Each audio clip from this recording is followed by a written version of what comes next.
Boss Kevin. ஹோலா மக்கள்ஸ் okay அன்றைக்கி வந்து அண்ணன் தீபன்ராஜ் வந்திருந்தாங்க கடைக்கு. ஸோ பேசிகிட்டு இருந்தப்போ அவர்கிட்ட ஒரு கருத்து நான் சொன்னேன். என்னென்னா, நல்லா செலவு பண்ணுங்கண்ணே, அப்போ தான் காசு மசவு பண்ணுன்ட்டு. ஸோ அது எனக்கு ஞாபகம் வந்துச்சு இப்போ.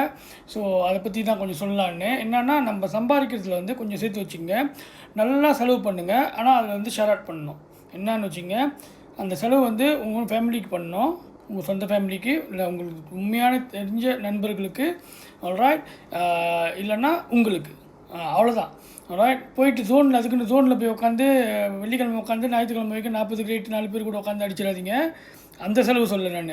இந்த செலவு வந்து பத்தோல் உங்களுக்கு சாப்பாட்டுக்கு, ஓகே, நல்ல சாப்பாடு வாங்கி சாப்பிட்றது, நல்ல சட்டை வாங்கி கொடுத்துறது, 4 இடம் போய் பார்க்குறது, இதுக்கு நல்லா செலவு பண்ணுங்கள். செலவு பண்ணால் தான் இன்னும் நிறையா அவன் கொடுப்பான், ஆண்டவன் அள்ளி கொடுப்பான். வச்சுக்கிட்டே இருந்தீங்க வச்சுங்களேன், எல்லாத்தையும் சேர்த்து வச்சுட்டு கொஞ்சம் கூட, சில பேர் வந்து அறவா கொஞ்சம் கூட செலவு பண்ண மாட்டாங்க, கஞ்சத்தனம் மேக்ஸிமம். அந்த மாதிரி இருந்தீங்கன்னா அவன் இப்போ அவன் தான் வச்சுருக்கான் கணக்காக, ஓகே போதும், செலவு பண்ணால் தானே, சரி முடிஞ்சு இன்னும் கொஞ்சம் கொடுப்போம் அப்படின்ட்டு. ஸோ நல்லா தாராளமாக செலவு பண்ணுங்கள், ஓகே. ஆனால் இந்த ஷேராட் ஞாபகம் வச்சுங்க, உங்கள் ஃபேமிலிக்காக, இல்லை உங்களுக்காக, இல்லாட்டி உங்களோட நல்ல நண்பர்கள், சும்மா வந்து எல்லாம் மிளகா அரைச்சிட்டு ஓடுற கைங்க, அந்த கைங்க இல்லை, உண்மையாகவே உங்களுக்காக இருப்பாங்க 1-2 பேர்.